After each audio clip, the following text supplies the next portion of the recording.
94.3 माई FM पर जीना इसी का नाम है में आप हैं माही के साथ। संसार यानी माया, मोह, ममता और इन सब का त्याग ही मोक्ष है। पहले स्वयं का मोक्ष और फिर समाज का मोक्ष। पर कहना जितना सरल है, आचरण उतना ही कठिन। गुरु माँ की आवाज हॉल में गूंज रही है। सभी दर्शकों के चेहरे पर श्रद्धा दिख रही है। कोने में यश बैठा है। वो तो जैसे मंत्र मुग्ध होकर सब सुन रहा था। उसने स्टेज की ओर देखा, अपनी घड़ी देखी और फिर खड़ा होकर निकल गया हॉल के बाहर निकलकर बस स्टैंड पहुंचने के लिए उसने रिक्शा पकड़ ली। रात की लास्ट बस अगर मिस हो जाएगी तो सुबह तक कहाँ रुकेगा वो? ये एक सवाल था। छोटे से गांव में रहता था। वहां तो दिन में एक ही बस जाती थी। प्राइवेट लग्जरी बस की तो बात ही छोड़ो। यश अपनी घड़ी की ओर देखता रहा। वैसे तो जब भी गुरु माँ को सुनता, उसका मन होता कि सब कुछ छोड़ छाड़ के वो यहाँ रुक जाए। पर क्या करे, उसकी आंखों के सामने दादा दादी के चेहरे आ जाते और उसका मन दो हिस्सों में बट जाता।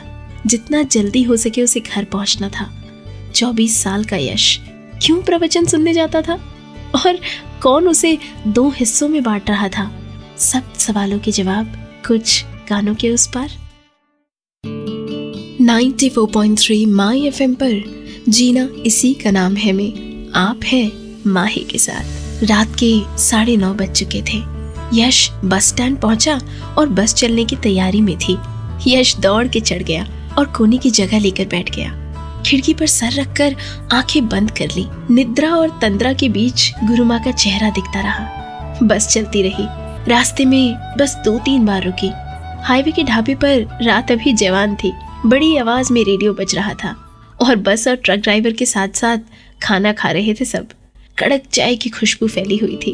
घर पहुंचेगा तब दादी ऐसी ही चाय लेकर सामने बैठ जाएगी। कुछ बोलेगी नहीं, पर उसकी आंखों में सवाल होंगे। यश इधर उधर दिखेगा, चाय की तारीफ करेगा या फिर दादी की आंखों में देखे बिना ही खड़ा होकर कॉलेज चला जाएगा। 2-3 दिन घर में शांति छाई रहेगी। न सवाल न जवाब, कुछ नहीं। फिर 2-3 दिन बाद दादाजी हाथ में अखबार लिए यश के पास आएंगे और पूछेंगे, जरा देखो तो कब है प्रवचन? फिर से यश वही थकान देने वाली प्रक्रिया से गुजरेगा। लेकिन क्यों? जानिए कुछ देर में। 94.3 माई एफएम पर जीना इसी का नाम है में मैं हूँ माही। यश 8वीं-9वीं कक्षा में था। तब एक दिन अचानक ही दादाजी हाथ में एक नीले रंग का पैम्फलेट लेकर आए। किसी प्रवचन के बारे में छपा था। ऊपर कोने में गुरु माँ लिखा हुआ एक साफ ना दिखने वाला ब्लैक एंड व्हाइट फोटो भी था। फिर भी दादा दुखी होकर घूम रहे थे। दादी को दिखाया और फिर लंबे अरसे तक अलमारी खोलकर बैठे रहे। उस दिन दादी बार बार यश को प्यार कर रही थी। दूसरे दिन स्कूल से घर आया तो देखा दादा दादी पुराने फोटोग्राफ्स सारे के सारे निकाल कर बैठे थे। यश को देखकर चोरी करते हुए पकड़े गए हों ऐसे पुराने फोटोग्राफ्स समेटने लगे। फोटोग्राफ्स के साथ वो नीला पैम्फलेट अलमारी में रख दिया। उस दिन के बाद करीबन 15 दिन तक घर में अजीब सा तनाव छाया रहा। एक सुबह कच्ची नींद से जागकर दादाजी यश को लेकर बस में बैठ गए। और कहाँ ले गए यश को? जानिए थोड़ी देर में। 94.3 माई एफएम पर मैं हूँ माही। यश तो समझ ही नहीं पा रहा था। दूसरे शहर में गए तब वहाँ बड़े बड़े बैनर थे। उस पर वही फोटोग्राफ था जो इस पैम्फलेट में था। हर जगह गुरु माँ के प्रवचन का बैनर दिख रहा था। एकदम से ही दादाजी ने यश को आगे धकेल दिया। जाके गुरु माँ से कह दे कि मैं यश हूँ। यश कुछ समझ नहीं पाया। आगे गया और गुरु माँ ने हंस के उसे पास बुलाया, हाथ में प्रसाद दिया। दादा का सिखाया हुआ सब कुछ भूलकर यश वहां खड़ा रहा और फिर वापस आ गया। दादा पूछते रहे, क्या कहा तूने? कुछ कहा भी या नहीं? और छोटा सा यश कुछ कह नहीं पाया। दादा और यश दोनों गांव चले आए। दादी के सामने निराशा से दादा ने सिर हिलाया और दादी की आंखों में पानी भर आया। कब तक बड़बड़ाती रही, कैसे कोई फूल जैसे बच्चे को छोड़ सकता है? उस दिन पहली बार यश को पता चला। बचपन की बातें याद थी यश को। जब से देखा था दादा दादी ही दिखे। कई बार आंखों के सामने कुछ दृश्य दिखते। कोई जोर जोर से चिल्लाता। लाल साड़ी पहना हुआ आकार घर में झूम रहा है। यश के बालों में कोई हाथ फेर रहा है। खुले आंगन में कोई उसे नहला रहा है। यश अचानक जाग जाता और बार बार दिख रहे इस सपने को याद करता। बड़ा हुआ तब पता चला कि ये स्वप्न नहीं, ये बचपन के वो दृश्य हैं जो हमेशा के लिए अपनी छाप छोड़ गए। क्या हुआ था यश के बचपन में, पता चलेगा कुछ देर में। 94.3 माय एफएम पर जीना इसी का नाम है में आप हैं माही के साथ। माँ बाप थे यश के। कई बार बाबूजी माँ पर हाथ उठाते। माँ कभी झगड़ती, कभी रोती, कभी पूरा दिन यश को गले लगाकर पकड़े रहती। कभी कभी यश को देखती भी नहीं। कुछ हुआ था जिसकी वजह से पहले बाबूजी और फिर माँ घर छोड़कर चले गए। बाबूजी मद्रास में किसी के साथ नया घर बसाकर रहने लगे।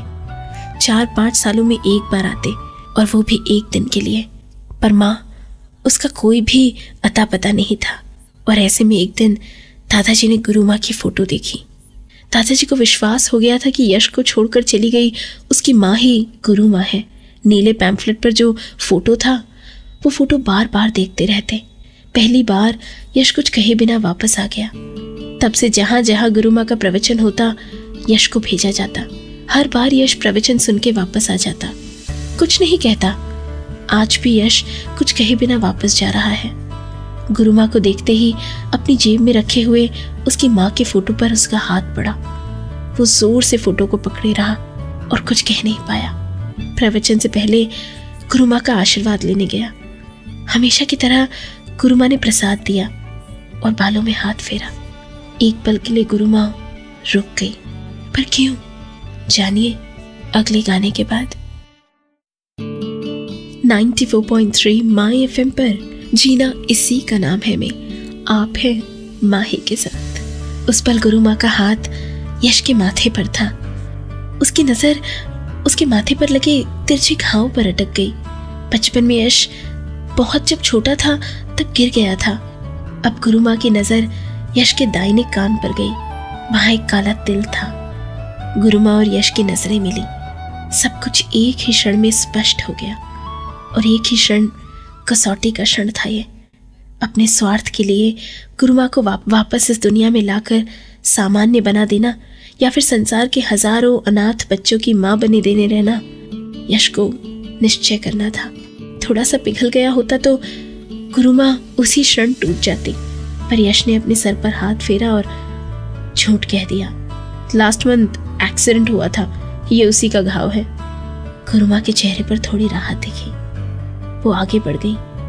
अच्छा हुआ पीछे मुड़कर नहीं देखा, वरना यश के हाथ में बचपन का फोटो दिख जाता।